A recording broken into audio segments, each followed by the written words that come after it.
The mail-order bride arrived with fear in her eyes. The cowboy said, "Darlin, I don't bite, unless you ask." Texas Panhandle, summer of 1884. The sun scorched the earth, turning the dry roads of Dry Ridge into slow-moving rivers of dust. Even the wind was hot, brushing against Amanda's cheeks like sandpaper. The sky above was a brutal white, offering no shade, no promise of mercy. Amanda Bell Grant stepped off the stagecoach with trembling legs, her fingers clinging to a worn wooden suitcase as though it were the only stable thing in her life. In some ways, it was. Inside were just 3 dresses, a black and white photo of her mother, and a small leather-bound journal she carried like a Bible. She wore a plain cream dress, now wrinkled and sweat-stained from days on the trail. Her boots thudded softly against the ground as she looked around. A man spit tobacco by the livery stable. A child stared at her from behind a barrel. No one smiled. She had never been this far west, never felt this alone. From the edge of the street, he came. Tall, broad-shouldered, hat low over his eyes, dust clinging to his boots. His coat was the color of dry earth, sleeves rolled to his elbows. His face was angular, sun-worn, with a short beard the color of ash. A faint scar curved near his left temple, old but sharp enough to steal her breath. Her heart began to hammer. That must be him. Wade Langston. But he looked nothing like the man from the small photograph folded in the last letter. And far worse, he looked exactly like the stories. He killed a man once, one woman had whispered behind her gloved hand at a depot in Kansas City. Not in battle, just stared at him, then shot him between the eyes.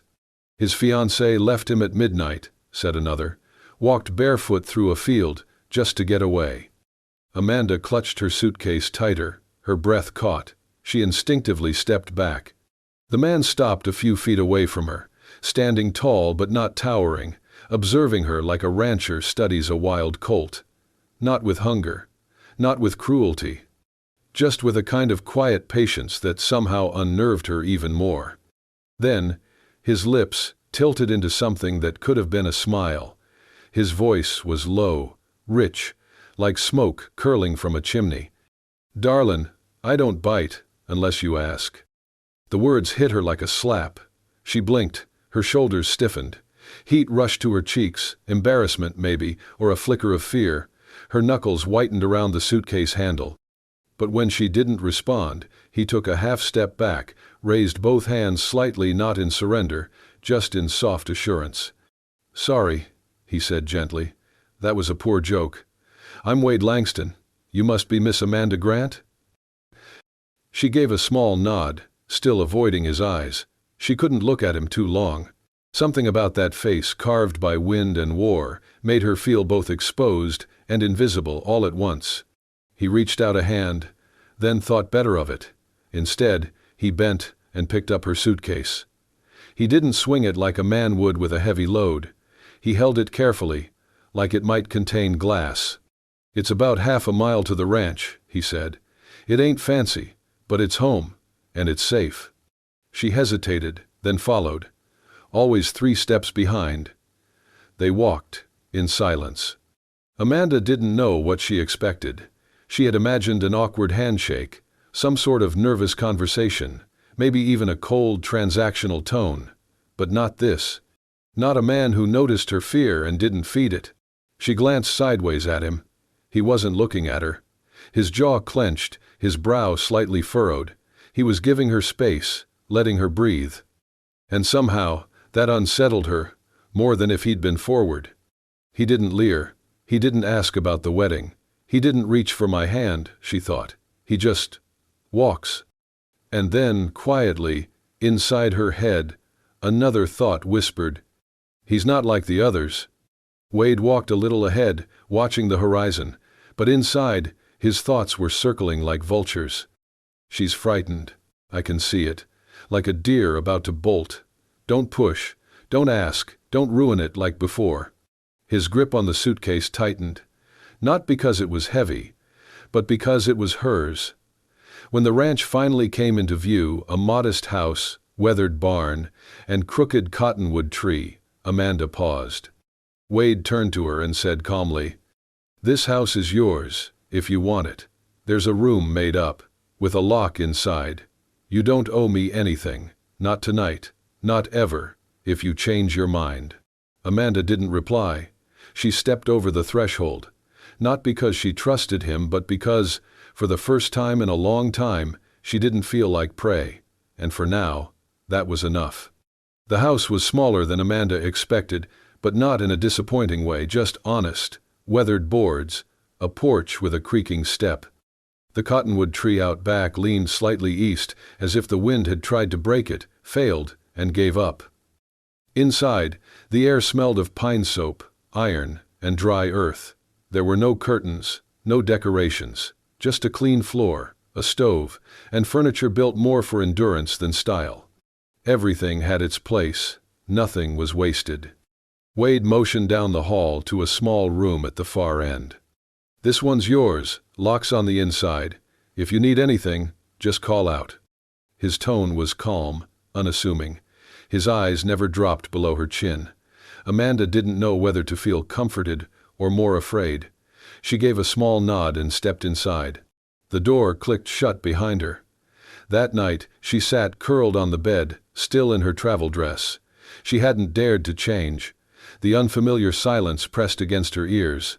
She hadn't lit the oil lamp, only the hallway's dim glow leaked through the crack beneath the door. She didn't sleep. Instead, she stared at the door handle, every creak of the old wood sending a spike of tension through her ribs. Her journal sat beside her, unopened. In her lap she held a small bottle of ink like a weapon. Her mother's words echoed in her head. "If a man means you harm, do not wait to scream. Do not wait to see." Then, just past midnight, the doorknob turned. She bolted upright. Her breath froze in her throat. Without thinking, she grabbed the bottle of ink, stood with her back to the wall, and raised her arm, ready to strike. Her eyes were wide, wild. Her heart slammed like hooves on packed dirt. The door creaked open an inch, then two. Wade appeared in the gap, backlit by the soft flicker of the kitchen lantern. He held something in his arms. He didn't look at her. "I forgot," he said quietly. "Nights get cold out here. That blanket's too thin." He stepped forward just enough to set a folded wool blanket on the floor. Beside it, he placed a ceramic cup and a small tin pitcher of water. That was all. No questions, no stares, no lingering. He closed the door. Amanda stood frozen, still holding the bottle mid-air. The silence returned like a tide, but it no longer pressed against her. Her arm slowly dropped. The ink slipped from her fingers and rolled to a stop against the wall. Her throat tightened, not with fear but with something far heavier. She stepped forward, picked up the blanket, and pressed it to her chest. The wool was rough, but warm, real. Tears stung her eyes, not from sadness, not even from relief, from surprise. She wrote only one line in her journal that night. "He didn't touch me, just didn't want me to be cold." In the morning, the pitcher was gone, replaced by a fresh one still steaming. Next to it lay a small square of cloth. Wrapped inside, a cornbread muffin, still warm. She opened her door to the smell of grass being cut. Wade was outside, swinging a scythe with steady rhythm. When he noticed her watching, he didn't wave. He just said, without turning, "Coffee's hot if you drink it." She did.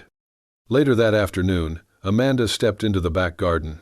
She hadn't expected anything more than weeds, but there, tucked behind the shed, were a handful of young shoots breaking through the dust. White chrysanthemum. She recognized them instantly. Her mother's favorite. Wade was hammering fence posts nearby. He caught her looking and said simply, "My ma used to say, if you plant what once made you happy, maybe it'll find its way back."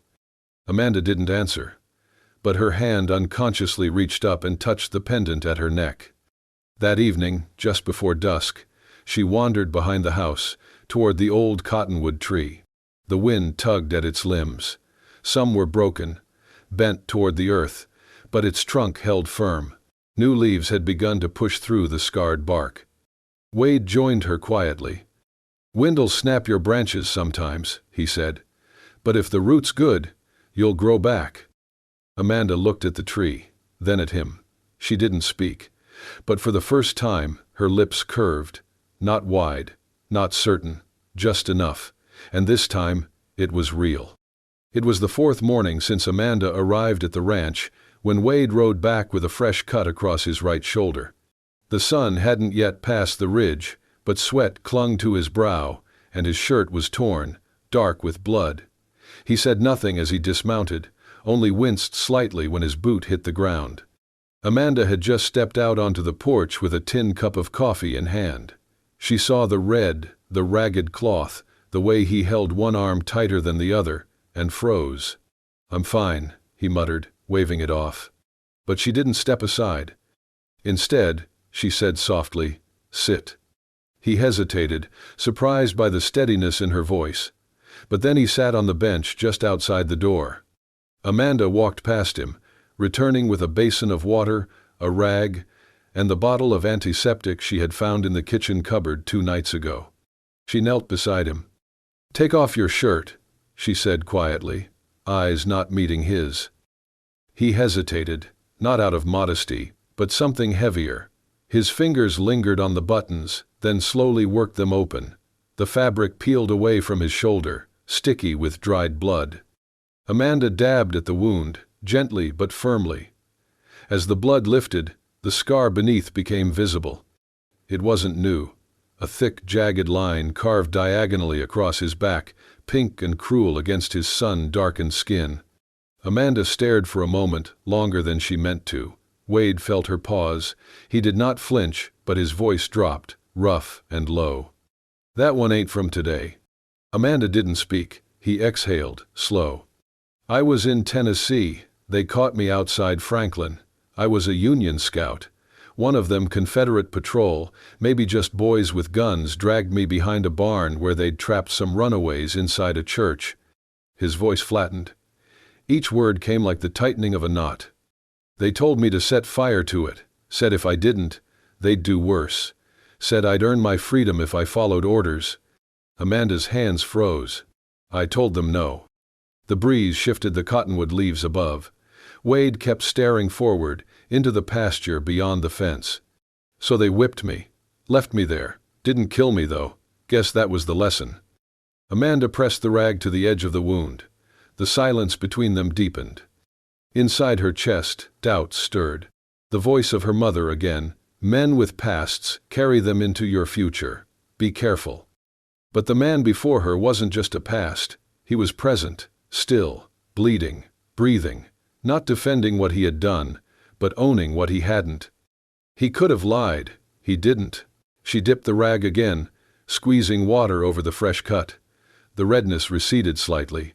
Then, without a word, she reached for a clean cloth, wrapped it around his shoulder, and began tying it in place. Her fingers were sure, not soft, but careful. Wade looked down at her, at the line of her jaw, the loose tendrils of hair escaping her braid, the focus in her brow. She never once looked up. When it was done, he stood and slid his shirt back on, slowly, carefully. Amanda reached for the torn seam at the cuff, held it between her fingers. "I can mend this," she said softly, "if you leave it by the fire tonight." He nodded once, then stepped back outside. That night, after supper, Wade left his shirt on the back of the rocking chair near the hearth. Amanda waited until he'd gone out to check the horses before she picked it up and sat by the fire. The needle was already threaded. She said nothing, but her hands moved steadily, mending not just fabric, but something unspoken between them, something still fragile, but finally, real. The late summer sun had begun to soften when Amanda rode into town with a list in her pocket and dust on her boots. She had insisted on going alone. Wade hadn't argued. He had only handed her a small pouch of coins and reminded her where to find the grocer's ledgers. It was her first trip back to Dry Ridge since arriving. She kept her eyes low, her words brief. The townsfolk were mostly indifferent. One nod, two muttered greetings, but she felt the weight of their stares, even when their backs were turned. Inside the general store, she breathed easier. The cool shadow of the awning, the smell of ground coffee and old flour, it reminded her of places she once knew, before fire turned them to ash. She stood at the counter, speaking softly with the shopkeeper's wife, when a voice behind her froze her blood. "Well now, if it ain't little Amanda Bell." She turned. The man was tall, wiry, with skin browned by sun and years of bad habits. His teeth were yellowed, his shirt stained at the collar. But it was his eyes, sharp, amused, cruel, that took her back instantly. She couldn't speak, couldn't breathe. He leaned in slightly, his voice low but slicing. "You can run west, girl," he murmured, "but the ashes stay on your dress, still smell it on you, smoke and sin." Amanda dropped the tin cup in her hand. It clattered across the floor, spilling tea. Her hands shook violently. Her breath came in sharp gasps. The shopkeeper's wife asked something, but Amanda couldn't hear it. The room tilted, her chest constricted. She turned and ran. Through the doorway, down the steps, past the livery and the well, until her boots hit the path home. She didn't stop until she reached the ranch gate. Her knuckles scraped raw, unlocking the front door. She slammed it behind her and slid down the wall, her shoulders heaving. Tears came, not graceful, quiet ones. Ugly sobs, torn from a place deep inside that she had buried when the fire took her family, and that man had stood watching. She didn't light the lamp, she didn't remove her boots. She curled in the corner, knees to chest, and shook. Wade returned an hour later, having seen the horse tied up haphazardly outside. He didn't call her name, didn't knock. He just stood for a moment, listening. Then he went into the kitchen. He ladled stew into a bowl, tore a piece of bread from the end of the loaf, and set it carefully on a tray, a clean cloth beside it. He carried it down the hall and placed it outside her door. Then he turned and walked back outside, boots silent on the porch. Amanda didn't open the door, not for food, not for words. But when the sun dipped behind the hills and the wind grew colder, she rose on weak legs and crept toward the front window. Outside, Wade sat in the rocking chair with his rifle across his knees. He wasn't looking around. He wasn't tense. He was simply there. She watched him for a long time. Midnight passed. He didn't move. By dawn, she opened the door. The stew was still warm in its covered bowl. The bread hadn't dried. The cloth was folded with quiet precision. She picked up the tray and held it against her chest. Not because she was hungry, but because someone had stayed, and that meant more than any word ever could. Amanda had begun walking into town once a week, just enough to show her face, to keep her hands busy, to remember that she wasn't hiding anymore. Wade never asked why she went, never offered to come along. He simply handed her the satchel and said, "Be safe," like it was a prayer. On one of those late afternoons, Amanda stayed longer than usual. The sun had dipped lower by the time she left the bakery. She turned a corner near the edge of town and stopped at the sight ahead. There, by the old Miller homestead, stood Wade. He was shirt-sleeved and sweat-soaked, sleeves rolled high and shoulders taut with effort. A hammer hung from one hand, a loose plank in the other. He was repairing a section of fencing that had clearly been long neglected, dry wood, splintered posts, wire sagging. A few townspeople stood nearby, watching with puzzled looks. "Is that Langston?" someone asked quietly behind her. Amanda remained still. Wade didn't notice the crowd. He worked with method. He measured, hammered, stepped back, adjusted. His motions were practiced, patient. The sun dropped lower, and still he stayed, lantern lit beside him as dusk crept in. It was Mrs. Edith Miller's property. Amanda realized that now. The widow had no sons, no farmhands, no kin left in the county, just a rocking chair on a porch and a heart too stubborn to leave. No one had asked Wade to help her, and yet there he was. By the time Amanda returned home, her thoughts had gone quiet in a new, unfamiliar way. That night, she left the supper table first. In the privacy of her room, she pulled her journal from beneath the pillow, not the small one for daily thoughts, but the second one, the one she had not yet used. She opened to the first page and began writing. "Dear Amanda, Today you watched a man do good without needing anyone to see it. You saw him offer strength without expecting thanks, and something in your chest softened. She paused. She smiled faintly. Then she wrote the next line. Maybe you are no longer afraid of being loved. Each day after that she wrote again, not to him, not to her past, but to herself, as if she were recording the slow unraveling of a heart that had been too tightly wound for too long. A week later, in the market square, someone asked Wade why he had spent so much effort fixing that fence. He shrugged and said, "She ain't got anyone else, and I've got more time than I know what to do with."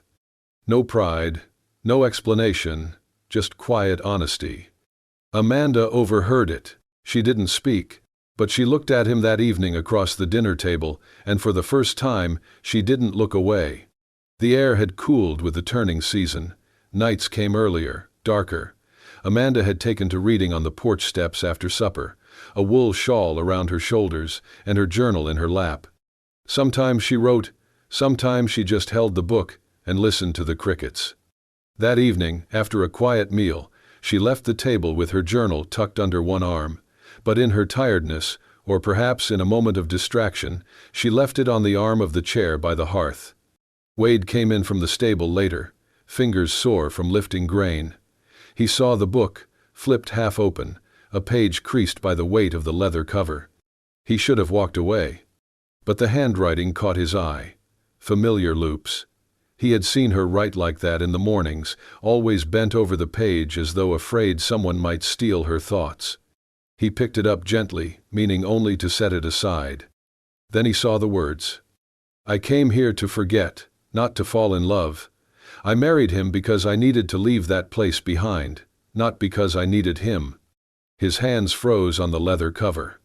For a long moment he did not move. Then he closed the book softly, set it back exactly where he found it, and stepped outside without a sound. Amanda returned minutes later. She saw the book untouched, or so she thought. But when she looked out the window, Wade was sitting in the rocking chair on the porch, not facing her, not facing the stars.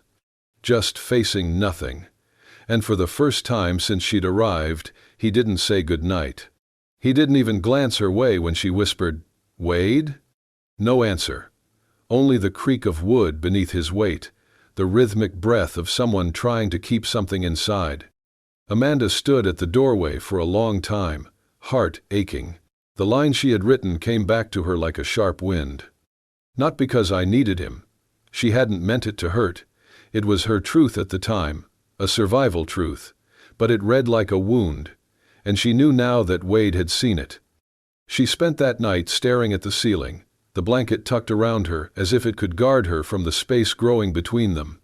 In the silence, she realized something. Wade had never asked for her affection, never demanded her past. All he had done was offer his steadiness day after day in small, quiet ways that expected nothing in return. And she, without intending to, had told him he was nothing more than an escape. By morning, Wade was already in the fields. Amanda took the journal and pressed it flat on the kitchen table. She stared at the words she had written and, for the first time, picked up a pencil, not to erase them, but to write beneath them. But now, I see him, and it hurts to think he might stop waiting for me to catch up. She closed the book, set it down again where he might see it, and began her morning as usual. Except this time, she brewed his coffee the way he liked it, and when he came in from the fields, she met his eyes. Not with apology, but with something braver. Something that had taken her months to find. Something close to love. The wind had shifted suddenly that afternoon. Amanda was in the kitchen, kneading bread with the radio silence of habit, when the first scent hit her, sharp, acrid, unnatural. She turned toward the window and saw the sky tinged with smoke, low and curling. By the time she reached the porch, the sun was gone behind a haze, and Wade was already shouting from the barn. Fires caught the dry brush behind the stables. The wind was fierce, dragging the flames faster than either of them expected. Amanda's heart lurched when she saw the blaze creeping along the fence line, licking toward the wooden structures. Wade didn't hesitate. He ran straight for the barn, shouting for the horses. Amanda heard the crash of hooves, the panicked cries of animals. She sprinted back into the house, grabbed a wet cloth and bucket, and ran toward the well, but the flames had already jumped toward the porch. She screamed his name. Wade emerged moments later, a blackened bandana tied across his face, driving the last of the livestock toward the creek bed. His shirt was torn, smoke-streaked, and one arm hung lower than the other. Amanda saw the red blistering already rising on his skin. "Wade! Get back!" he yelled hoarsely. "It's coming around the house." But she didn't move. Not toward him, not toward the barn. She turned on her heel and ran inside. "Amanda!" His voice broke across the wind. Inside, the heat had already curled the wallpaper near the windows. Embers floated in through the cracked boards. Amanda ducked beneath the thick smoke, coughed hard, and stumbled toward the sitting room. She dropped to her knees by the fireplace. There, on the lowest shelf, was the small leather-bound book Wade always kept but never let her read. She knew what it was now. He had never said it aloud, but she had seen how he carried it when he thought she wasn't looking, how he would hold it in his hands at night before bed, not opening it, just resting it on his lap like a prayer. She grabbed it, pressing it to her chest, then turned and ran. The smoke clawed at her lungs, her eyes blurred. She hit the porch railing hard, stumbled into the yard, and collapsed into Wade's arms. He pulled her close, coughing, his own body shaking. "What the hell were you doing?" he rasped. She held up the book with trembling fingers. "I couldn't let it burn." Wade stared at it, then at her. His expression cracked, something raw and breaking. "That's just a book," he whispered. Amanda shook her head, voice hoarse. "No, it isn't. It's you, and all the words you never say." Wade blinked through the smoke. "You knew?" "I guessed. But tonight I needed to be sure." She touched his burned arm gently, eyes full of pain, not just for the fire, but for everything they hadn't said. "I came here to escape," she said, tears streaking through soot. "But I stayed, because you're the only place I've ever felt safe." Wade lowered his head, his breath shaking against her temple. His hands held her tighter than ever before, not with restraint, but with surrender. In the background, the fire still hissed and crackled, but they stood inside its glow untouched, wrapped in something stronger. Not the heat, not the danger, but in a forgiveness neither had known they needed, until it nearly slipped away. That night, they didn't sleep apart. They sat on the porch, wrapped in one blanket, backs against the scorched wall, the leather journal between them. And when Amanda reached for his hand, he didn't flinch. He only held on. Spring came late to Dry Ridge, but when it arrived, it did so with a softness that made the winter feel like a half-remembered ache. The land had healed from the fire. New grass reached toward the sun. Flowers opened with fragile courage. And the willow behind the house, once scorched and bent, now stood tall again, its fresh green leaves fluttering in the breeze like silk ribbons in a child's hand. Amanda stood in the garden, her hands buried in soil as she tended the row of white chrysanthemums. She wore no gloves. She liked the feeling of earth under her nails. It reminded her that she was still growing, too. The back door creaked. She looked up. Wade stood just outside the porch, holding something in both hands. He was clean-shaven for once, his shirt tucked in, his boots polished. He looked nervous, and that was rare enough to make her heart stutter. "Come here a second," he said quietly. She rose, brushing dirt from her apron. As she approached, Wade stepped away from the porch and toward the willow tree. Amanda followed, curious. When they reached the patch of soft shade beneath the branches, he stopped and turned to face her. "I've been thinking," he began, voice steady but low. "The first time you came here, it was because of a contract. Letters, a name, a place to run." Amanda's throat tightened, but she didn't interrupt. "You didn't know me. Hell, I didn't even know myself back then. We were both just surviving." He took a breath, then slowly knelt down on one knee. Amanda gasped. Wade reached into his shirt pocket and pulled out a ring. It was simple, carved from dark polished wood with a faint grain like the swirl of river current. Its surface was smooth, and she could tell immediately it had been made with care, maybe pain, definitely love. "I carved it from the old willow," he said. "The part that didn't burn. Figured, if it could grow again, maybe we could too." Amanda's lips trembled. Wade looked up at her, his eyes steady. "The first time you came here, you were shaking." "I was terrified," she whispered, tears beginning to blur her vision. He smiled, faint but warm. "Well, would you like to shake again, but this time from happiness?"